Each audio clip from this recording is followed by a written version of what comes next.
Hi everyone. I guess we finally got it working. Yep. We're just gonna. Can you hear me okay, Milan? Absolutely, absolutely. Oh, great. Robin? Yeah. Test, test. Can you hear me? Yep. You sound great. Cool. Hey guys. So, so we're just gonna give it a few more minutes for the space to fill up before we start the space, guys. So thanks for waiting and thanks for joining.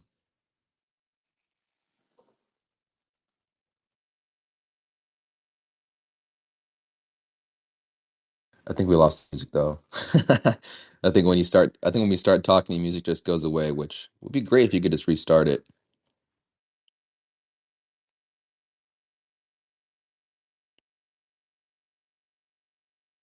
Yeah, I have to say I don't hear any music. Do you hear Yeah. any music? In the beginning it starts, but I think when we start speaking, it just goes away. But it's totally fine. If you guys know anybody who would like to be in the space or you think would be interested in the space, Jonathan, Evan, and Steak, feel free to send out those invites. That really helps out a lot. Let's get the word out.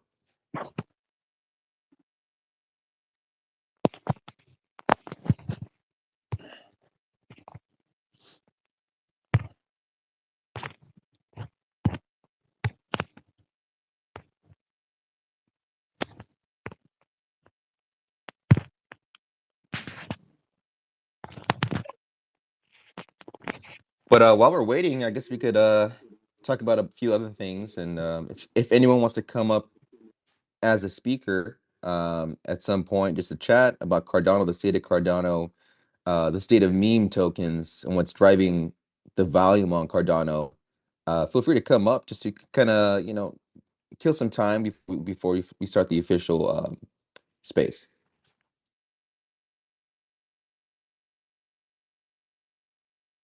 But Milan, me since I and Robin, since we have you guys up here, do you guys hold any of that pig token?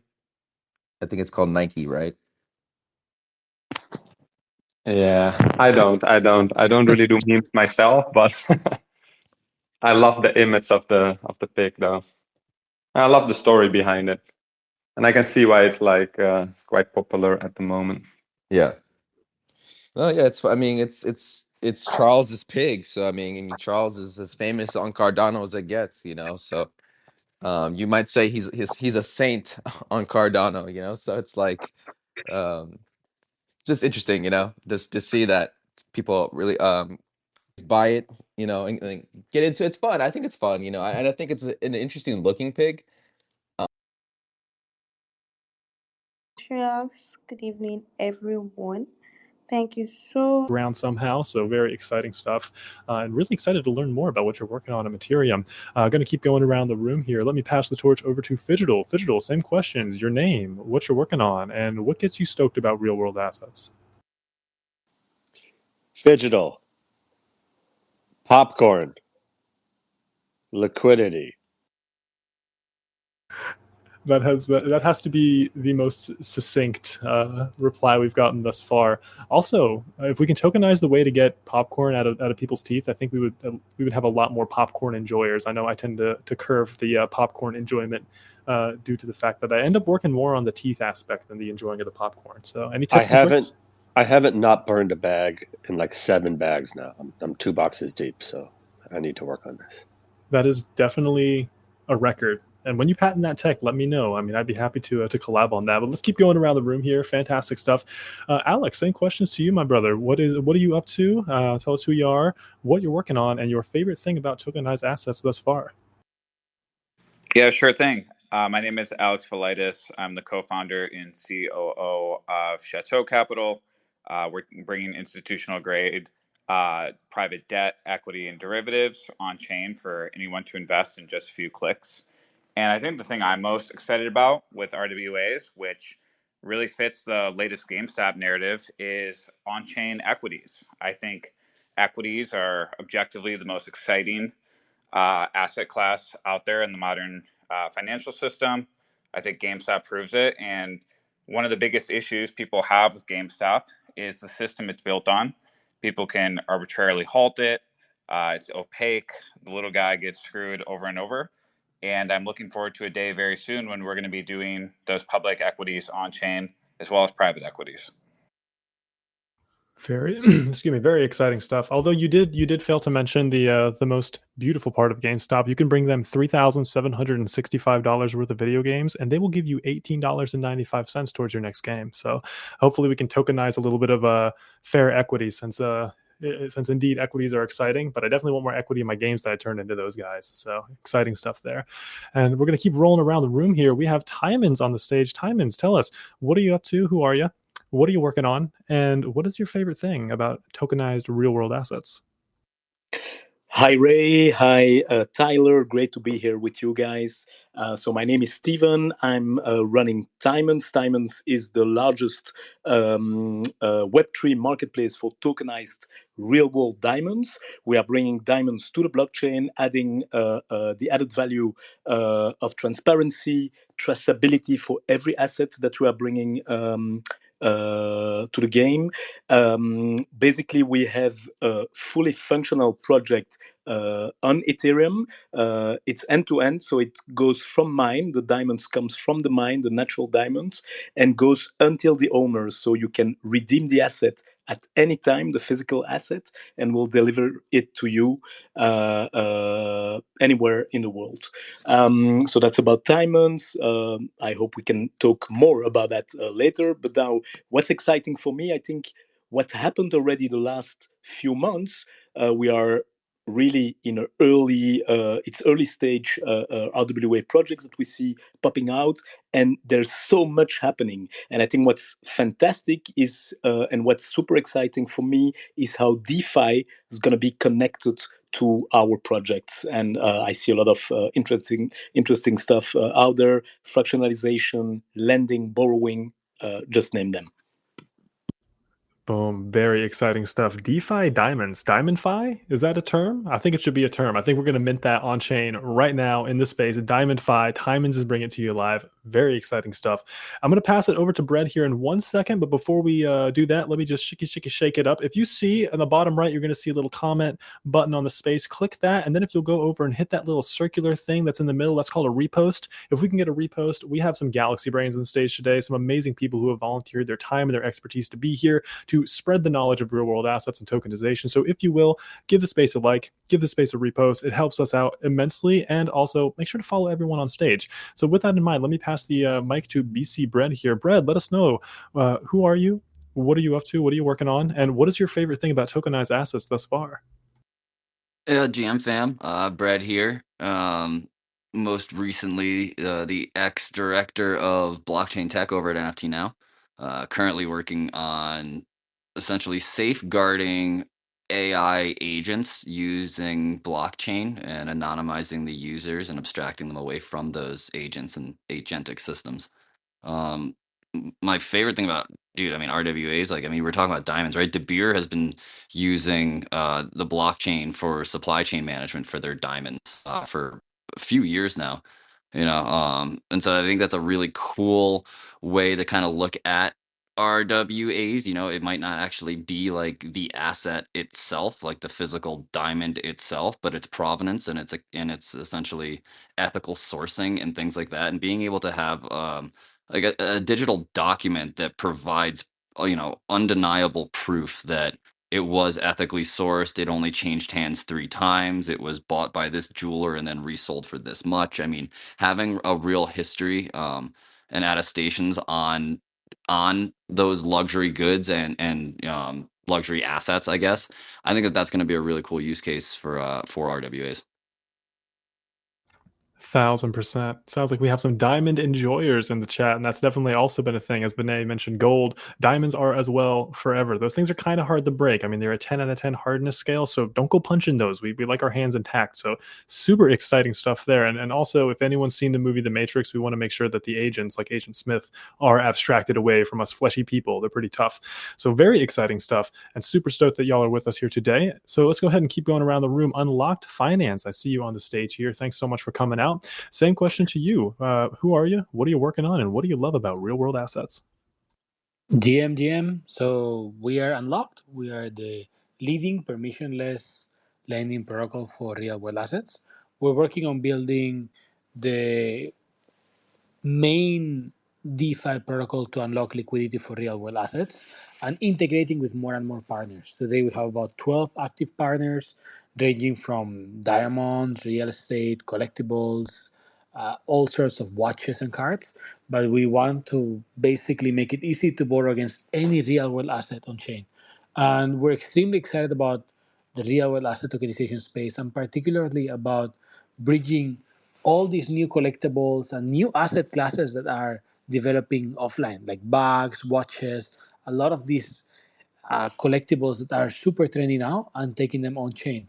We believe this is the biggest opportunity there is today, and that's going to take a lot of normal retail people into the blockchain and really help us growing and bringing a lot of new users. So super excited about the momentum we're seeing now and how everyone is hearing more and more about real world assets these days.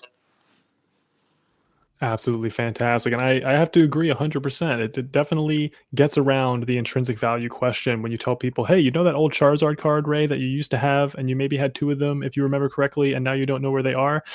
Totally a personal story there, but yeah, if we could tokenize those, get a fractional share of that, that's exciting stuff. It gets around the intrinsic value question. People know those things have values because it hurts when you can't find them when you go up in your parents' attic. At least that's my situation for sure. So super stoked to have you here with us today. Very excited. Also, next moving on, we have Seth on the stage. Seth, how are you, man? Tell us a little bit about who you are, what you're working on, and what gets you up in the morning and excited about real world assets. Let me take this in reverse order. The thing that gets me up in the morning is usually a heavy dose of caffeine and increasingly other nootropics to kind of help chase it down. What I'm working on lately has been building up BMG, or Blocks Media Group, a consulting firm that I launched with a couple of partners. We advise some of the most impactful projects. I can't speak publicly about them, but I can tell you we've also done marketing contracts for top 10 market cap crypto projects. We are dialed into the North American tier 1 KOL scene, literally like no other, because that's where I come from. Previously, what I did was publish on YouTube, and that was my introduction to the space, was the user generated content side. But anyway, not to go too far down self promotion there. That's what I'm most excited about, is evaluating projects for viability, helping them discover whether or not they're currently deployable, and helping them position their product in a more attractive way, both to retail and to institutional money. So I'm really excited to be here and hear about what everybody else is excited about. In terms of stuff that's going to get me excited about getting out of bed tomorrow in the real world asset space, well, I don't know, maybe give it another couple months or years to cook. But if you can start tracking fine art as a real world asset, and we can start acknowledging not only that provenance is important, but that we also begin to establish a system of ranking forgeries, because they're out there, right? And they're dominant in the fine art collection space.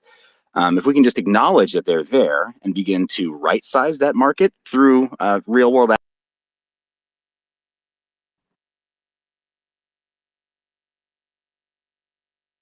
Oh no, did he rug? Is it me? Nope. I think he rugged. Oh no. Nope, I just mic dropped. No, just mic dropped. That was dramatic effect. I was worried somebody forged. Into ranking forgery.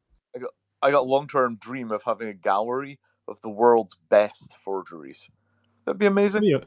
World's best forgeries gallery. It'd be the best. Right. Well, that's the thing. If you enter the homes of high net worth people, quite often in the living room, that's exactly what you've done: is visit the gallery of the world's best forgeries. They don't keep it out in public for display, in many cases. Oh, no kidding. Yeah. And that's why we have 70% of that the entire industry. All of the 70% of it is forgeries now. So that's astounding. Yeah. Astounding proportions. Name the gallery, right click save. Practically, yeah. I mean, here's the thing. Also, when you have fine artists, somebody who's extremely promising and extremely talented, and you commission them to do a forgery, first off, they're flattered that you would allow them to completely mimic one of the masters, right? And the fact that they accomplish it is nothing to sneeze at. But also, if they're very accomplished, not the hardest thing in the world for them to do a really great forgery, and then only make some variations in the corners so that a proper curator will know. They'll be able to acknowledge it. It's also very common in these forgeries, but no, we're overloaded with forgeries. That is super exciting. Would love to have my own forgery gallery potentially one day. Well, one thing's for sure, they're not going to be forging bitcoins anytime soon, unless BlackRock finds a way to do some kind of accounting magic going on. Want to do a little bit of switch up here. Going to pass to the last three speakers, and then we'll just crack this thing open and dig into those kind of discussions, because we had a heck of a Q1, and these are the kind of conversations that we're all here for sure, to kind of delve a little bit deeper and see what the next leg up for real world assets is in terms of this this exciting time that we're having with tokenization and interpolating physical things onto the chain. So really quickly, Tropic, how are you doing? Tell us a little bit about who you are, what you're working on, and what gets you stoked about these RWAs, as they're called. Hey, how's it going? I am happy to be here, and I just like to podcast about this stuff. I've been in the space mostly bouncing around, going beyond JPEGs, right? That's like the saying that I always say, adding real world value. And that's the thing that makes me excited about RWAs, is because it's just an easy sell. It's not something that you have to explain what an NFT is or what a token is, what a blockchain is. It's just a simple sentence, something as, hey, this is something that makes it virtually impossible to counterfeit or forge things. And that's the thing that kind of makes me excited. The boring stuff, really, supply chains, counterfeits, and there's so many different angles on it. But just speaking to a lot of people on how they're fighting against even something as simple as like a fake Louis Vuitton bag using this technology, I think is just really cool to me. No, 110%. Supply chains are really boring until they're not boring, right? I mean, you try to order some toilet paper in 2020 during the height of COVID, supply chains suddenly got very, very relevant and very, very interesting very quickly. So really excited stuff. Super stoked that you're here with us today. All right, we got two more intros. Then let's crack back open this conversation on art and forgeries and all the Q1s and excited things that we're going to be talking about today. Jack, see you up here on the stage. One, how you doing? Tell us a little bit about who you are, what you're working on, and RWAs. What makes your heart thump when you think about them? Perfect.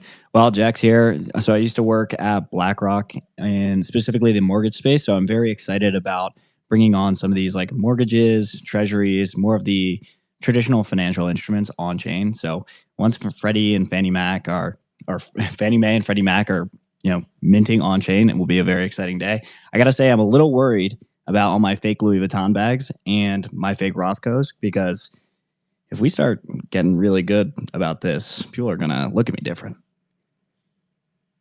I feel you on a spiritual level there, man. I have my Rolex, and I don't think the R is supposed to be missing one of the little legs. It's a Polex, but it still looks really good. And unless you're really looking close, it's kind of hard to tell. So I'm a bit concerned as well. But nevertheless, I still have, what is it? What do the kids call it? Swagger, I think is what they call it. Maybe, potentially. I don't know. I think saying it like that deprecates it. But anyway, we have Lance on the stage. Let me pass the ball to you, Lance.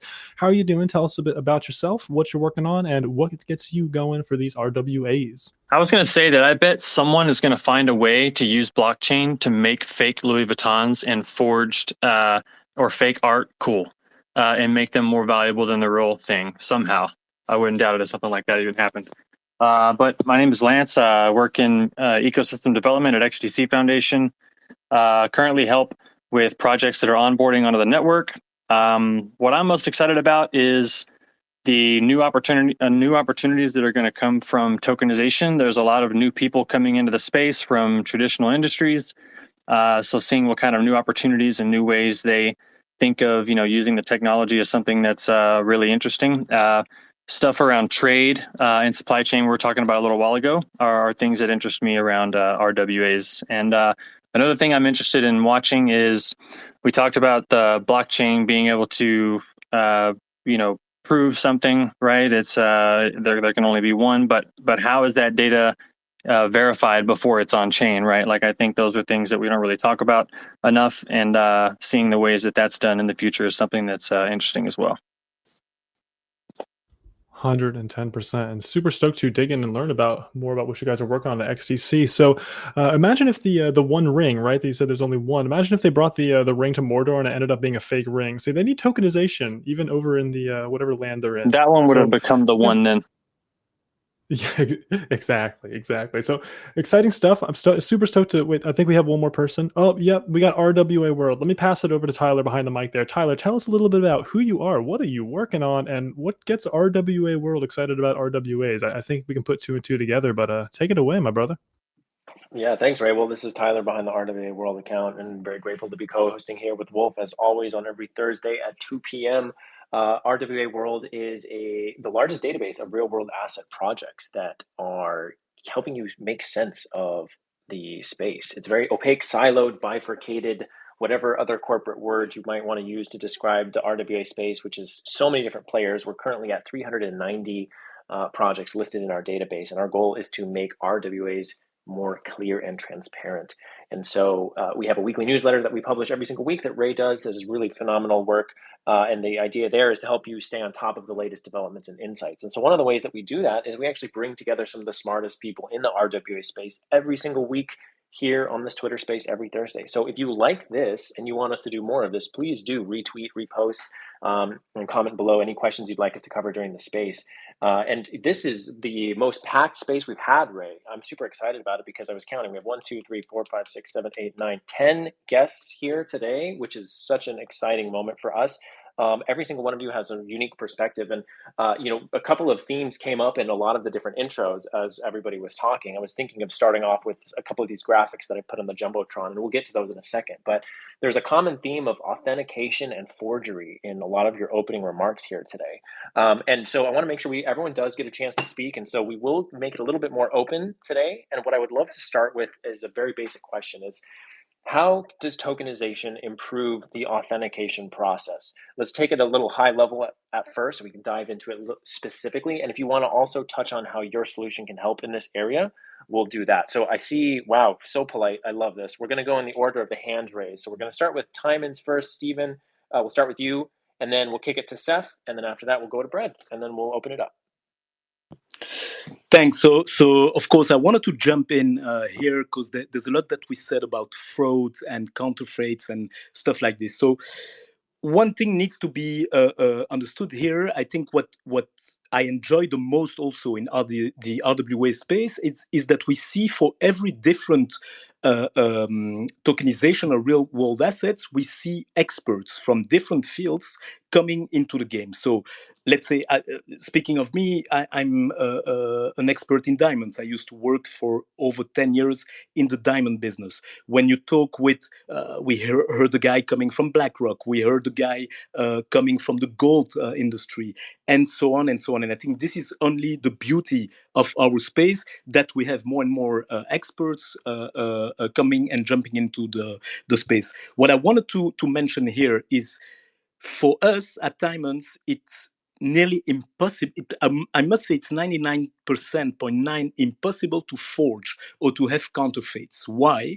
Because we have implemented and we are partnering with LCX. LCX, which is the Liechtenstein Crypto Exchange, is a physical validator. They have the physical validator license in Liechtenstein, and they act as a notary. So in fact, they will bridge between the Web 2 and the Web 3.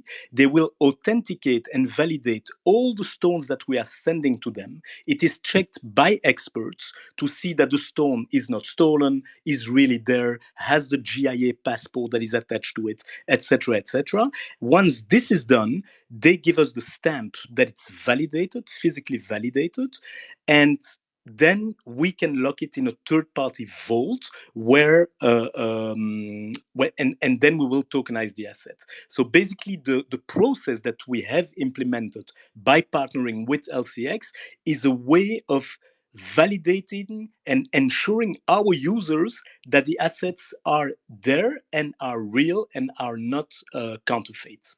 So that was important for me to say. Yes, thank you for pointing that out, Stephen. And the Liechtenstein protocol that you're referring to, LCX, there does create a really good custodial verification process. This is the thing about RWAs that has always fascinated me, which is this bridge between on-chain and off-chain. Passing it to you next, Seth. Well, first off, I just wanted to mention that so far during my time in this space, I've not been wearing any pants. None of you can either prove or disprove that, regardless of who custodies me right now at this moment. Just wanted to make that, make that clear, okay? In case you had any other ideas. Okay, jokes aside, what Timons just mentioned, I love that. I'd love to build on it just briefly.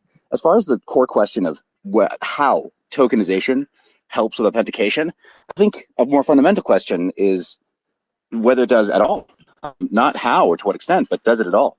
And I love what Timons just brought up, in that it doesn't, right? So it's the old computer science maxim, right? Garbage in, garbage out. It's just a database. and it only knows what we tell it. And so the cleanest possible data. I agree with the approach that Timons has mentioned, without directly endorsing LCX. Just to say, I've been on the steering committee of similar protocols and similar needs on the fine art and on the luxury goods tokenization side. So I won't mention any other names here. I don't think that does anybody here any help. But just to say, that motion that Timons laid out is absolutely necessary before tokenizing anything, because at least in the real world asset space, once you start to get into high net worth individuals and their desires for provenance and authentication, or just luxury goods, anything that has a larger sticker price, retail needs to be that demanding of quality when we get past a certain price. And I think, recently, seeing how badly our the U.S. dollar has been inflated and the cost of everything has gone up, I think inflation being sort of the hidden tax without representation, I think it kind of comes up. So the markets have a way of correcting for this, right? And that is that buyers get more picky, and they should be. So I love that Timons brought up an extremely complex but necessary motion before tokenizing anything in the asset class. And I think we should be asking ourselves, how much of that is necessary across all other asset classes before we start to tokenize them as RWAs? Well said. I couldn't agree more. And I want to come back to your comment around quality. But first, I'd like to take volunteers who would like to create an Oracle service to verify that Seth is in fact wearing pants. GPT-4o can do it. I'm convinced GPT-4o can do it. Already jump behind the DK snark. No, nobody will ever know. There is a video feature to these AI spaces, I'm hearing. Seth, you're going to have to step up your game. But yes, you made the excellent points. I appreciated the comment around quality too. In fact, I'll just briefly point out on the Jumbotron, we put up a chart that was fascinating to us in terms of profitable narratives in the first quarter of this year. We saw that the most profitable narrative, of course, was meme coins. And quality is highly suspect in that category, of course. And there is, it's not to poo-poo every project, but 99% of these are scans and rug pulls, right? And so when you look at quality and you think of RWAs and what is the potential there, I was actually extremely proud of our segment for getting second place in terms of most profitable narratives in the first quarter. So we can come back to that in a second. I'm going to kick it over to you, BC Bread. You're next.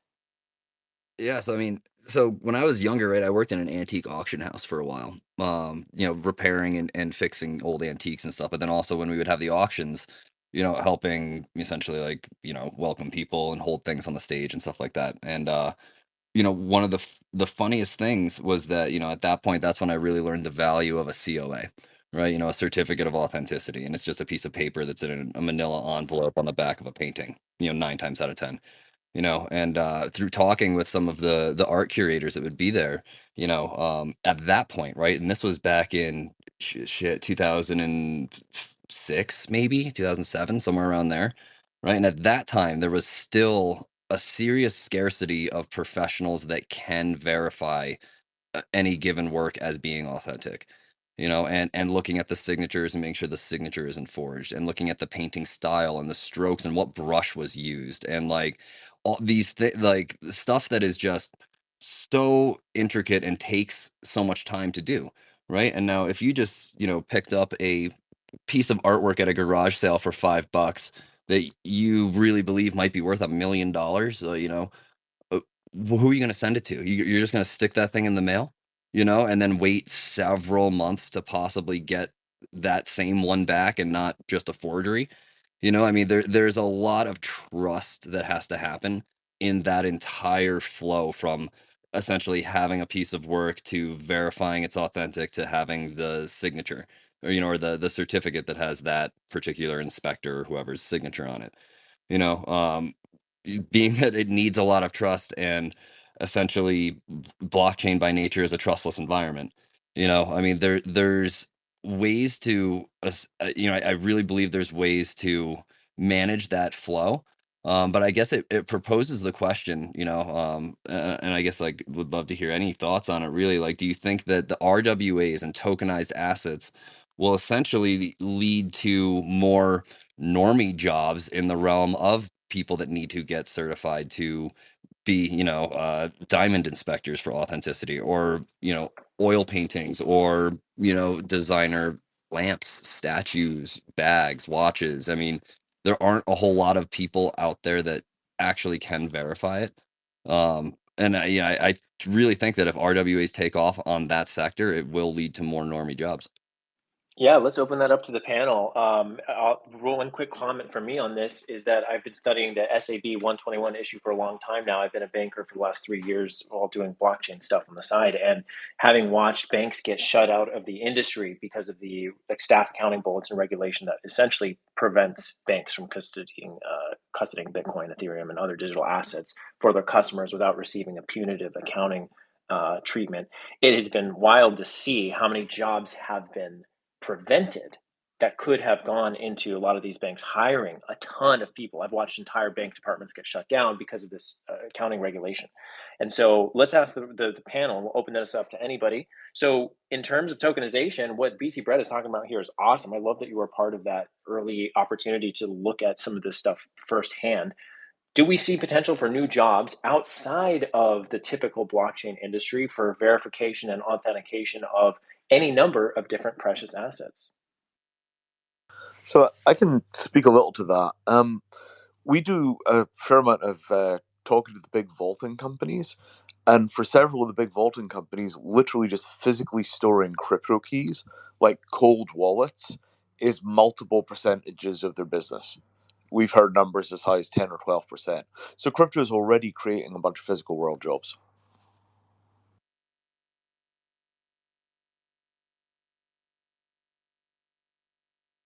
Tropic. I just want to throw it out really quick. It's something that's an interesting thought that I had for a while now, because when I first came to the space, started exploring different things, how this could be used in the real world. The first thing came to mind was properties. Okay, that's easy to verify because the property is not going to move. But then when I start to get smaller objects, and it's just interesting that I'm on stage with someone that's doing with diamonds, the question started to pop up with, okay, if this was verified, this is authenticated, this is on chain, but once it leaves that vault now for that second sale, it's going to create a problem in the sense that it would have to use a secondary, a human being to then verify and recompare and connect with the blockchain. Is that correct? Because that's a problem that I was thinking about for a good while. So I'm happy that you're on the stage and I could ask you that and kind of see what your thoughts are on that. Sorry to jump in, but the whole idea is that the physical asset is not leaving the vault. So I can sell the asset to you as an NFT, and basically you'll get the tokenized asset. You can pass it on through another person, sell it back, sell it further, and so on.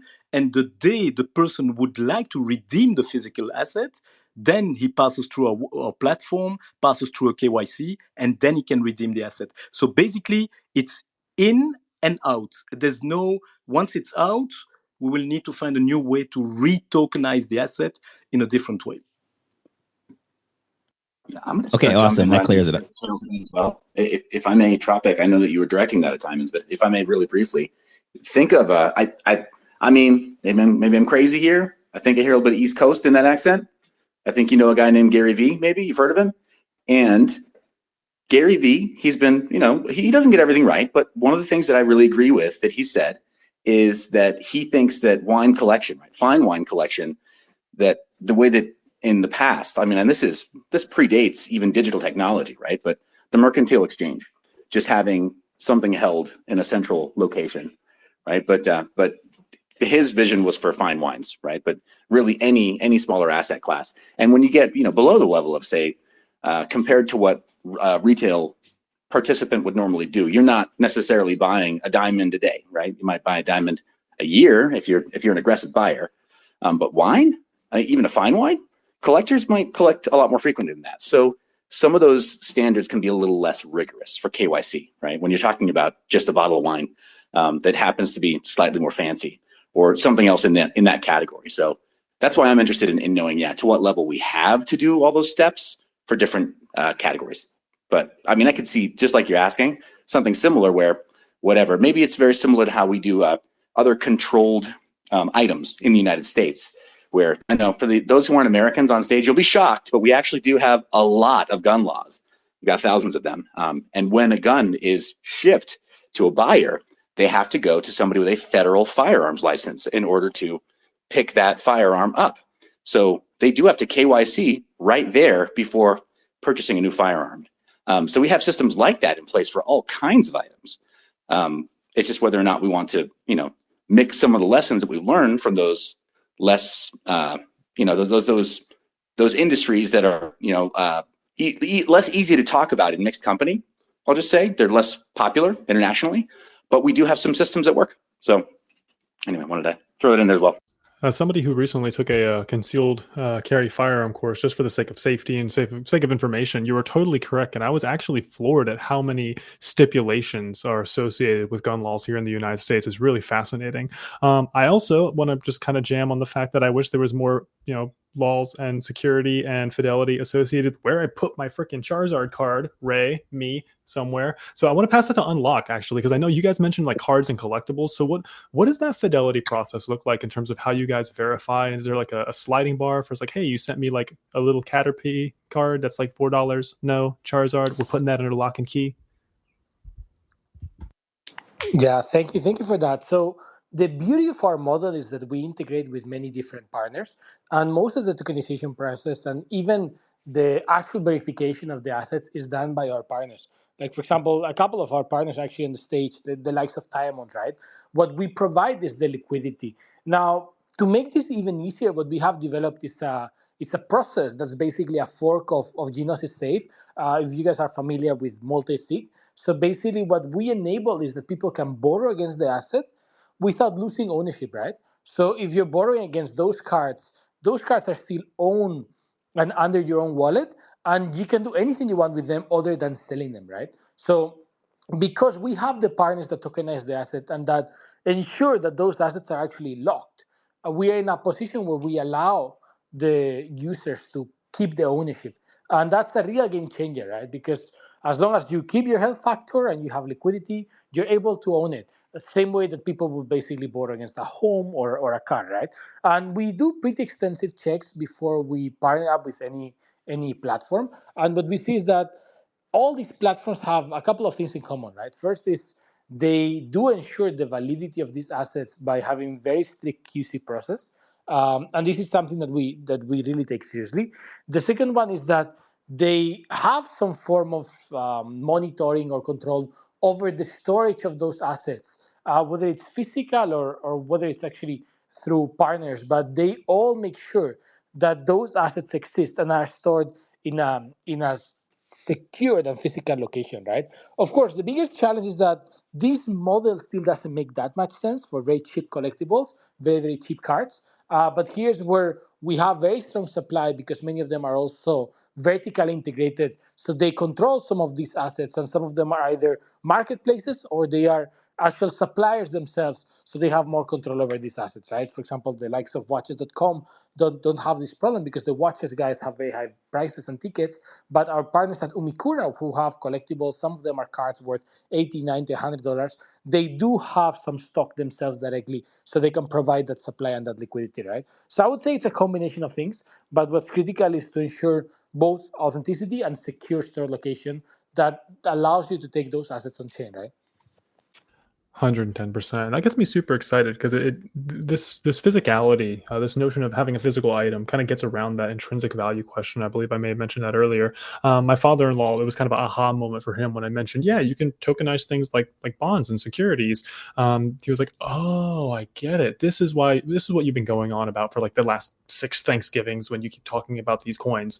I mean, my brother-in-law made a lot of money off of Dogecoin, and so he was like, oh, the dog coin. And I felt like I had to claw back some of the progress that I was trying to make in terms of legitimizing the asset class in his eyes. But with that in mind, I'm having the Elon issues in terms of a little bit of a graphical rug. So I poked Tyler, and it looks like, Bread, do you have your hand up, or is Elon trying to gaslight me despite making electric cars? Well, yeah, can it be both? It should be both. I think it's probably both.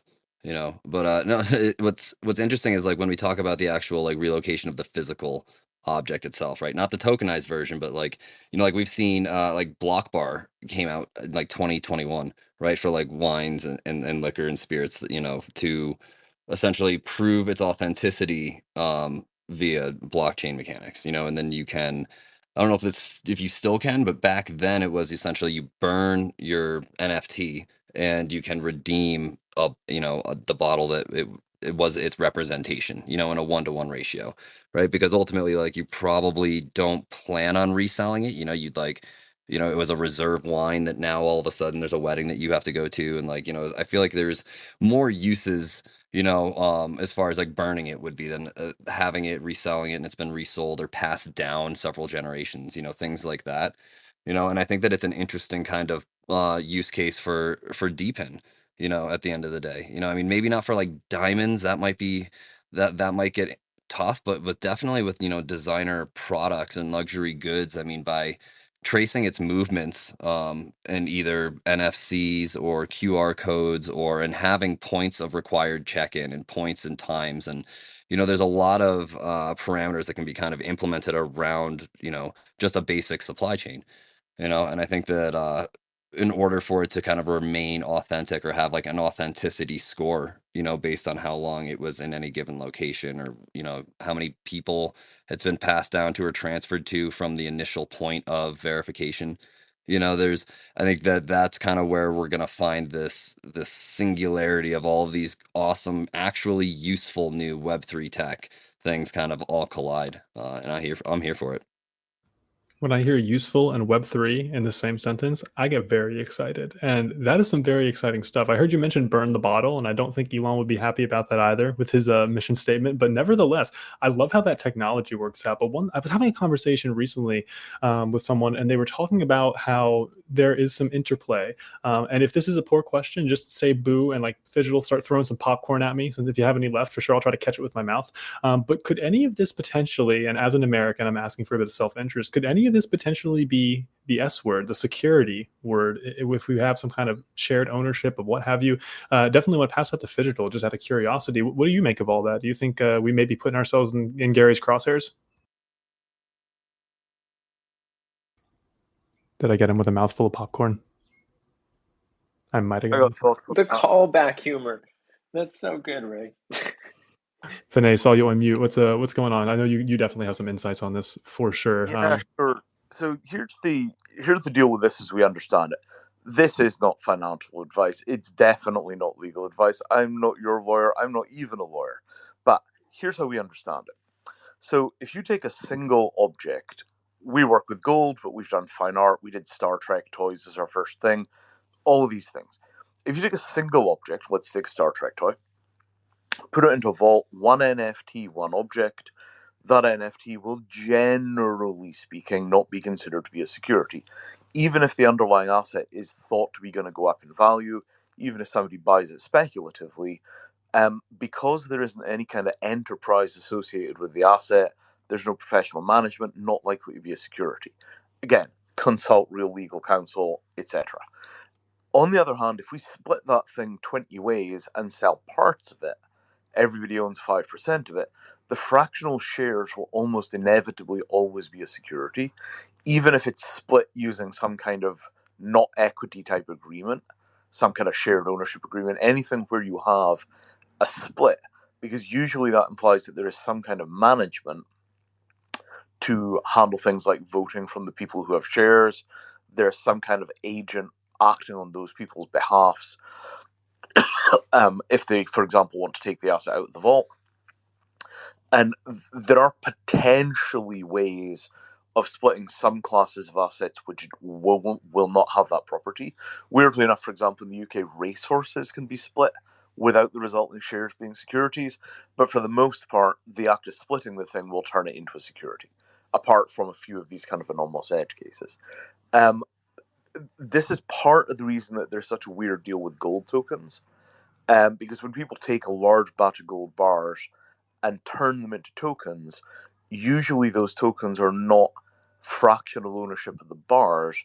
Usually those tokens are created as debts. I owe you 25 grams of gold, unlikely to be a security.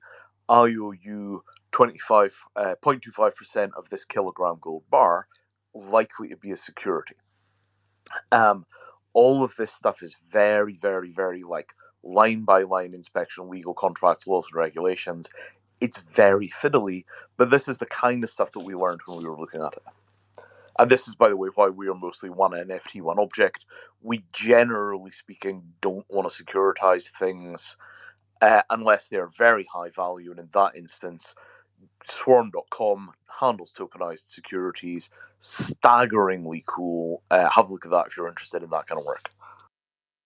Yeah, I was actually going to bring that up, Vinay, because I know that you guys have focused on the one NFT, one underlying approach, which is a little bit different than a lot of the other projects. I'm so glad that you brought that up. You answered my question before I even got the chance to ask it. So we haven't heard from Jax and Lance, and I wanted to get a comment from you, Jax, maybe starting with you, because you mentioned you were previously at BlackRock. They are master securitization experts. I mean, they have a variety of securities that they offer, and obviously they have a pretty straightforward offering on the security side of things. But what's your take on all of this? We've talked a lot about forgery, authentication, tokenization, etc. Curious what your thoughts are. Yeah, overall, I see, and this is obviously my former employer, so I do not have any inside information. Let me always say that. Is I see them, because they're such a behemoth in the ETF space, that they'll continue to just try to advocate for tokenization. So I think first things first, will likely go to treasuries and then more sophisticated financial assets. You'll eventually even see it start going into more like complex, bespoke derivatives. But I'm very confident in Larry Fink to continue to push this narrative forward. And I think they're, based off the success of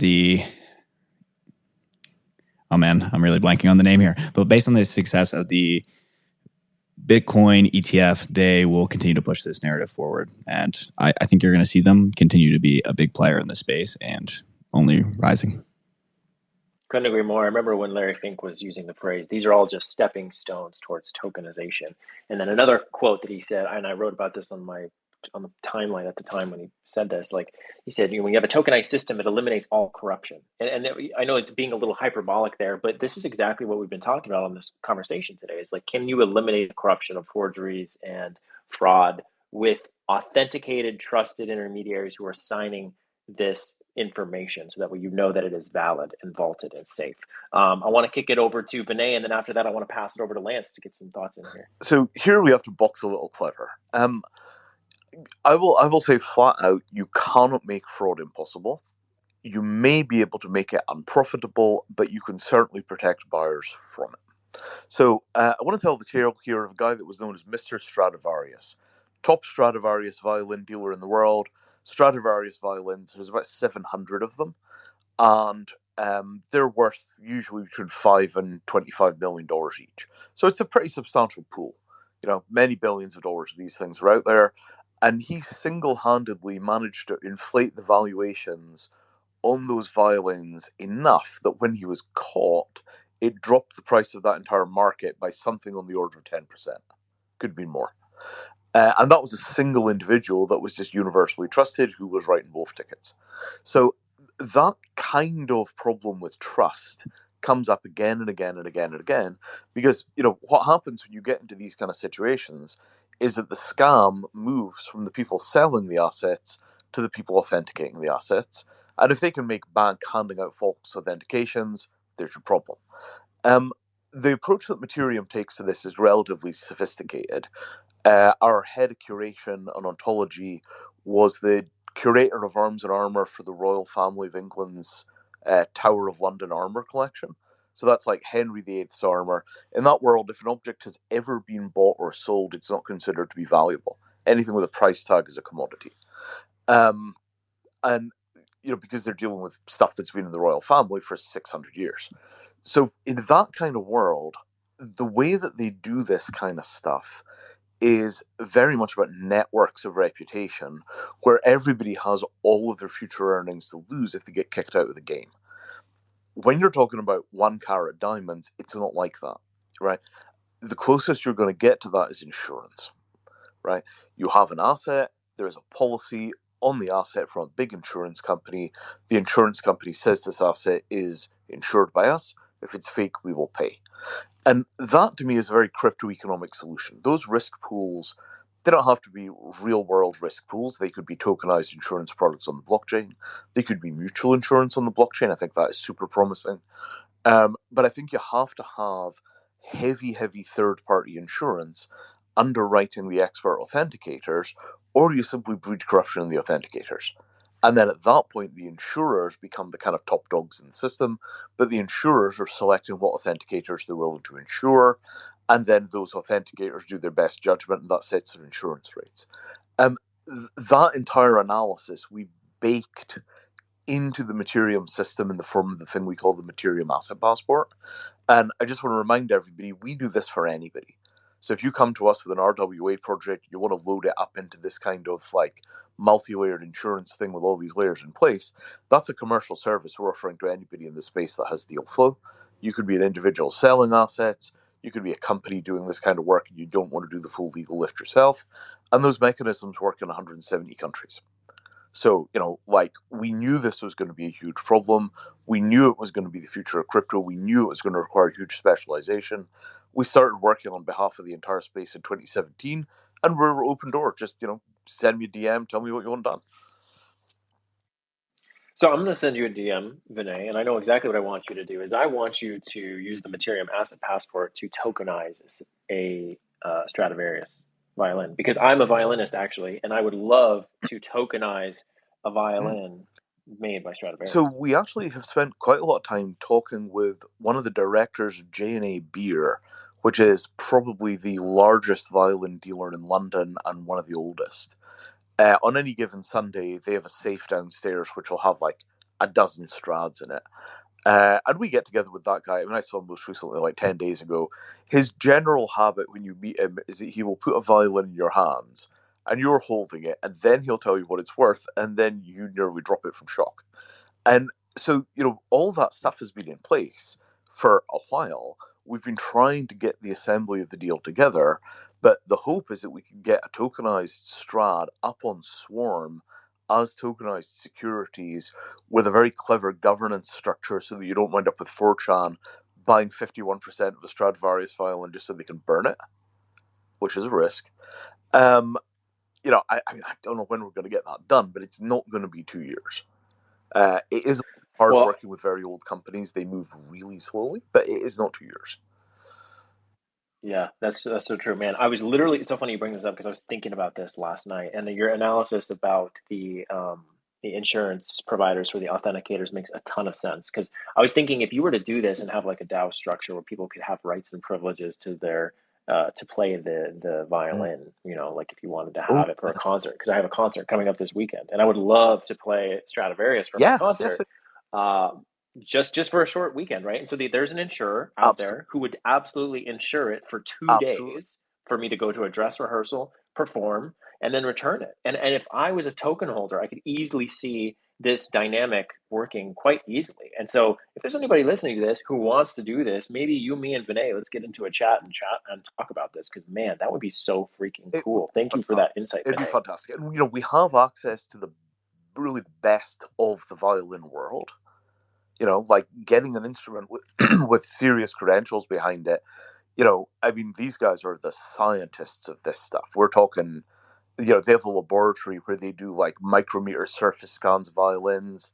They've got calibrated equipment for testing all kinds of crazy properties of the wood. This is a really serious outfit that we're talking about. And they have a very clear model of why it's time to do this for Stradivarius, because basically the European old nobility that owned a lot of the violins, the younger folks are just not so interested in them anymore. The people that are super interested are the Chinese.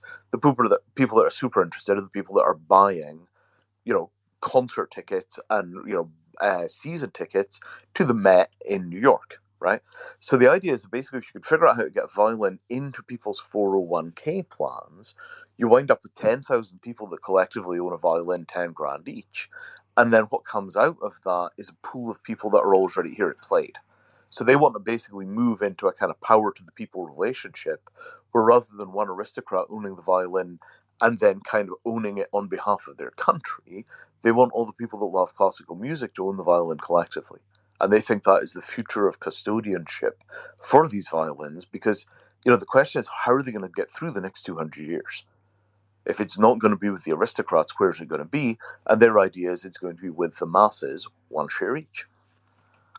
That is so well said. And that has been a fear of mine, which is like, how do we make sure that these instruments don't die off and get locked away and never to be played? And I think allowing musicians to play these precious, precious instruments would be amazing. So I know we took a bit of a side tangent there, folks, and we're approaching time. And I wanted to make sure we got some last comments from Lance.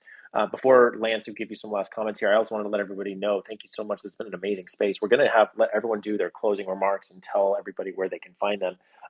Lance, I'm sorry we didn't hear from you as much, but I would love to hear from you. Do you have any thoughts on this real quick before we start wrapping it up?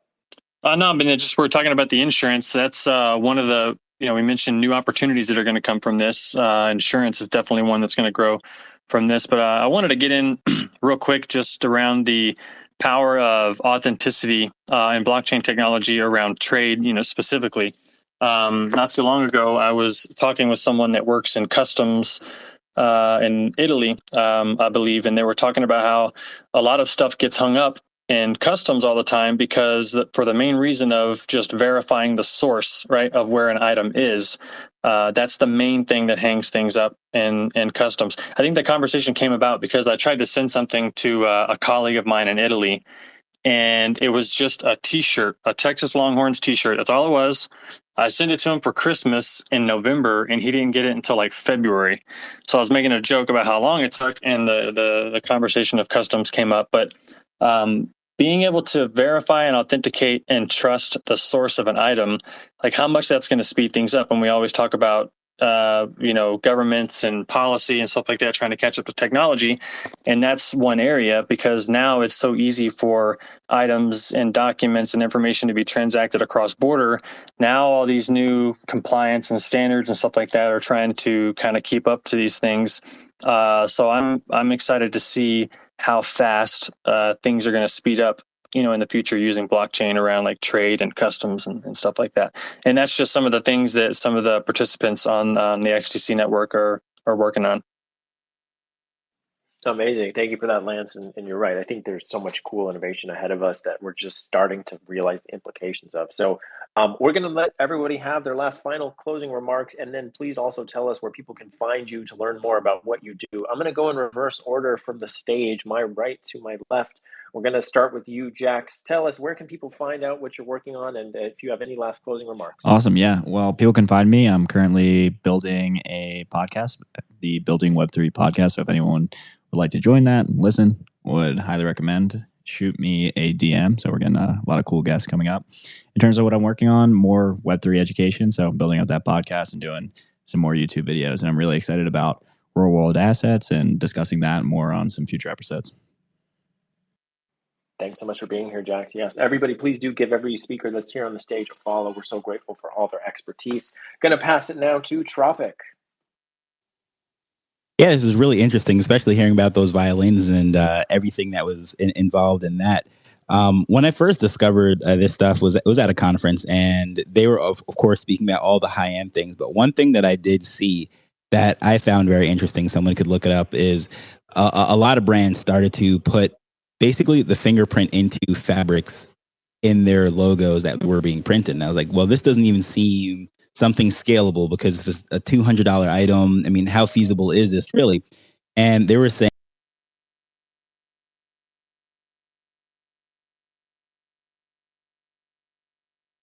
did he get rugged?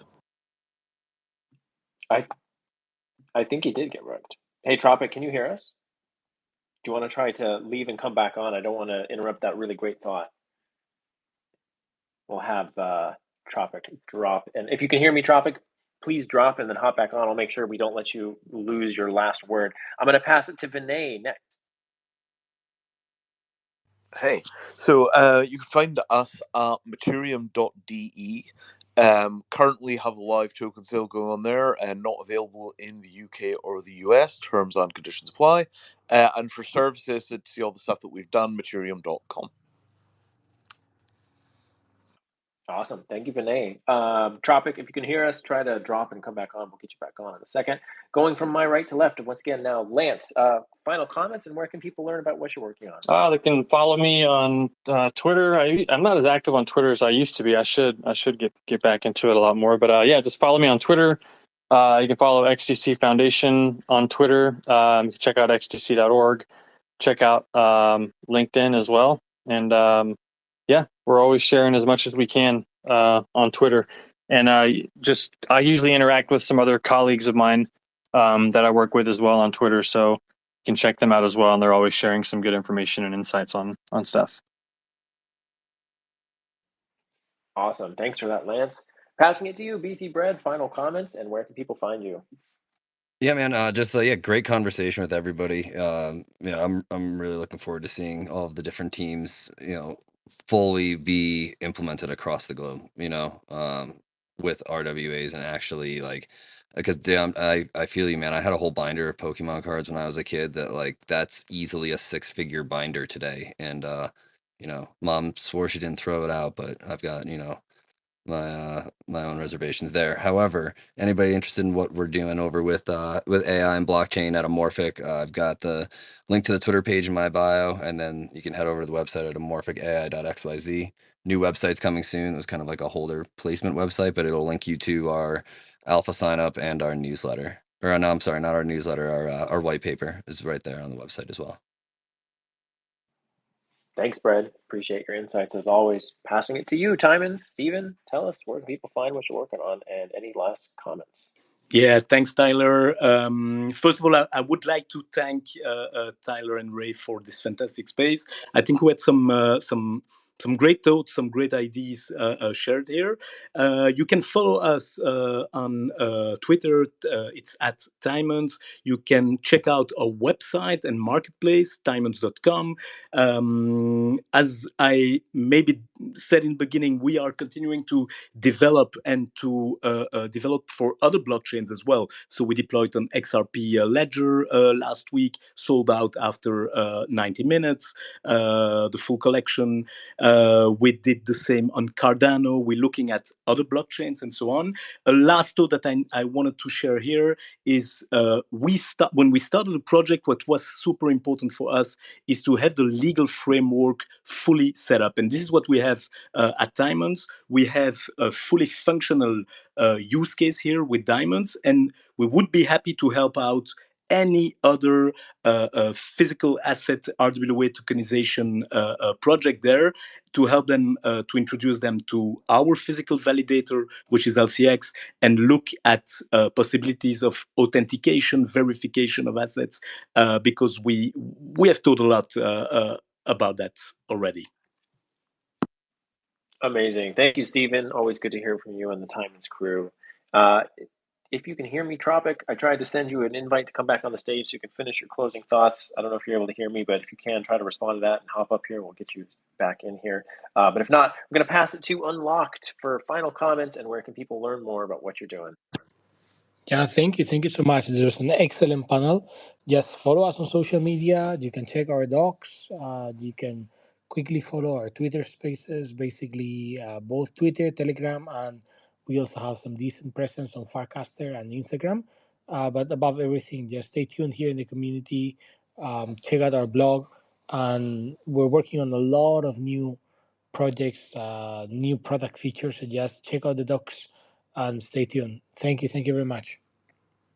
Amazing. Well, thank you so much for being here, everybody. It looks like we have had a fantastic panel based on the feedback. I really appreciate you all so much for being here. Once again, this is Tyler from RWA World. You can find out more about RWA World at rwa.world. Please do subscribe to our newsletter where we share our weekly insights and market developments for all things tokenization.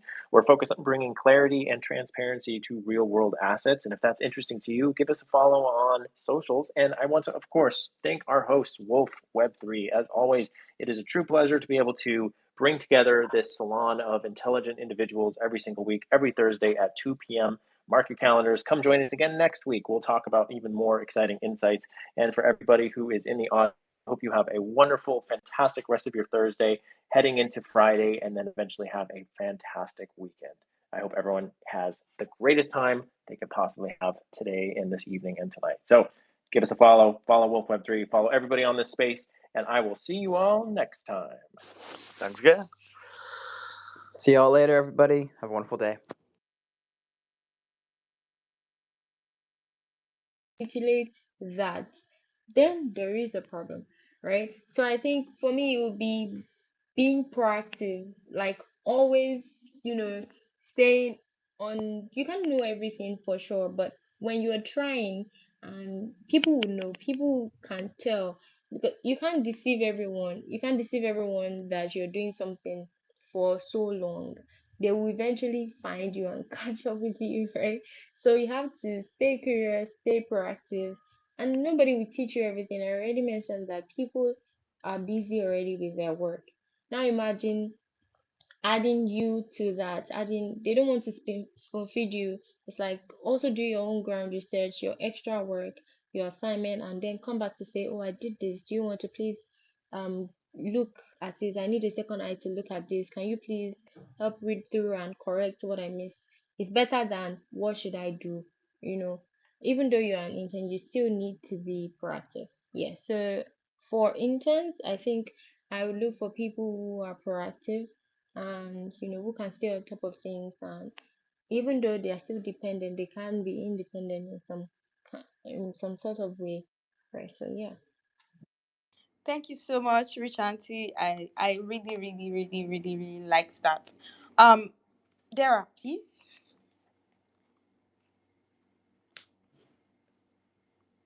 Hi, Dara. Can you hear me? Yes, I can. Hi.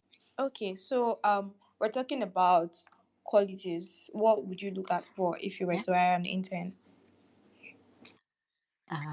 To be honest, I think everything everyone has said, it would just be repetitive if I want to say anything. It's just the same thing everyone looks out for. That's the difference in why anybody would choose to hire you as an intern. Because to be fair, most times when you're going in as an intern, you're interning because you don't know a lot. So for anyone to take a chance on you, it's just, are you teachable? So basically, everything everyone has said. I don't think there's anything different I can say to that. Yeah. All right, thank you.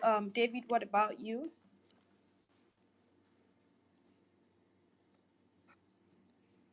Hi, David. Can you hear me?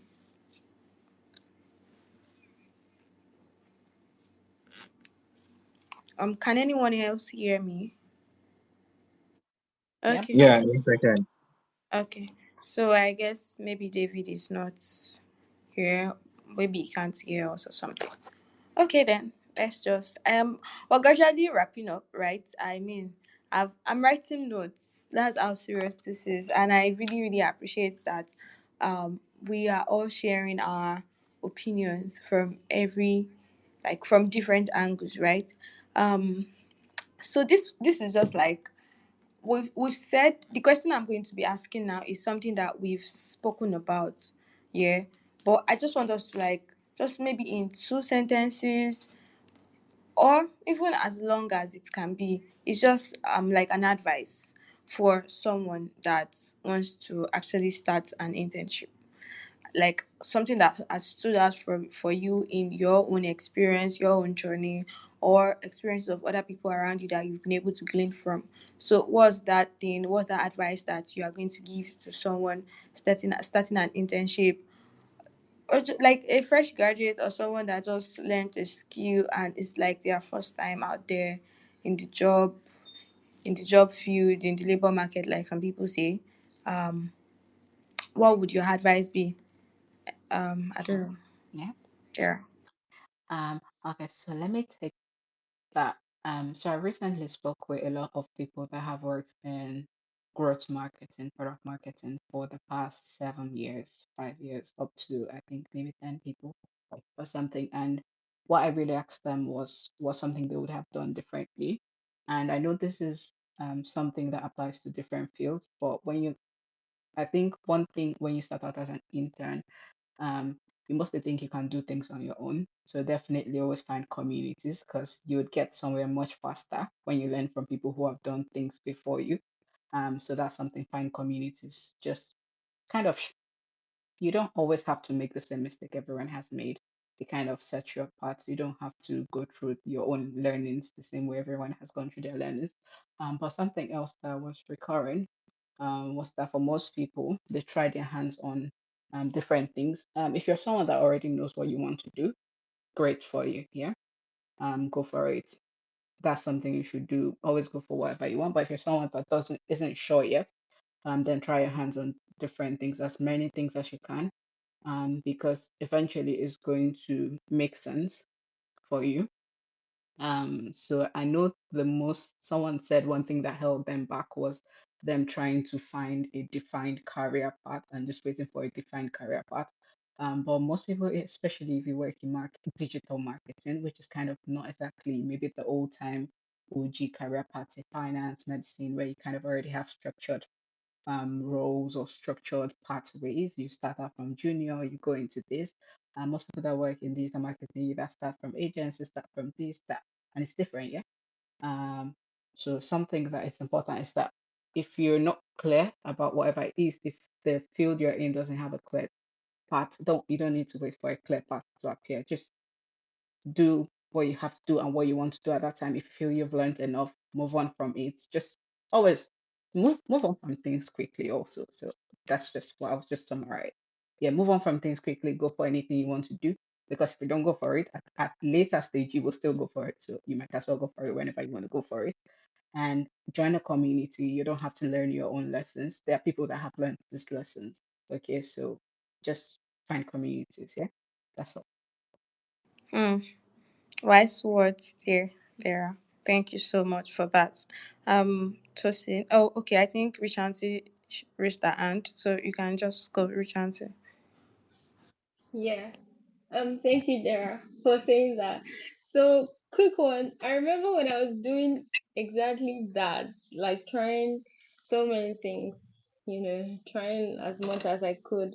So I studied public administration in university, but I already knew that from the onset that I would never, be a public administrator, right? So I was trying to find, other means. I think I started out from mass communication. I was doing the OAP at OAU's grade FM at the time. I tried that because I enjoyed talking to people and all of that.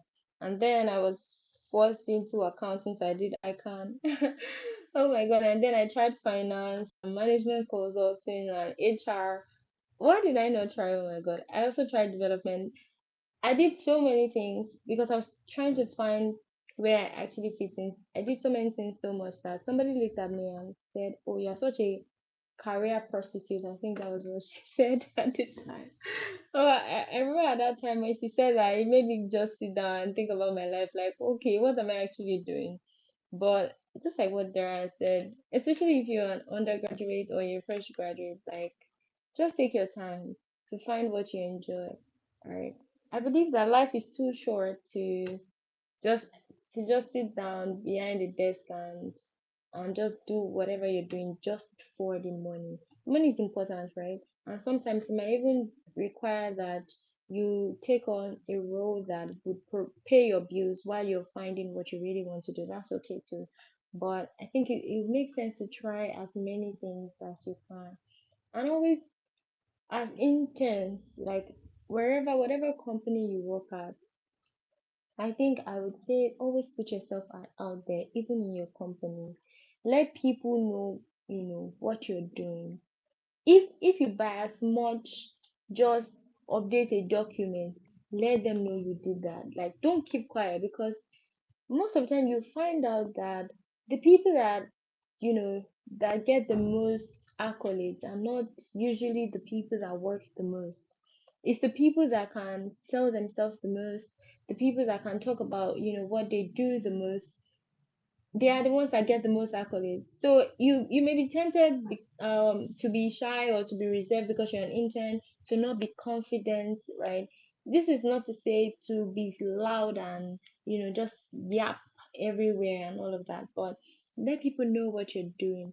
I remember one of the companies that I interned at, I can tell you that I was working, but I wasn't doing as much work as people thought. People thought maybe, say, I was working 40 hours a week. People thought maybe I was, working 60 hours a week because of the way that if I did something, right, I would let people know that I already did this. I would ask for feedback from the work there so they know I'm working. But there are some people that they are always working, but nobody knows. Like nobody knows that they're working. And so if anything happens that maybe you get involved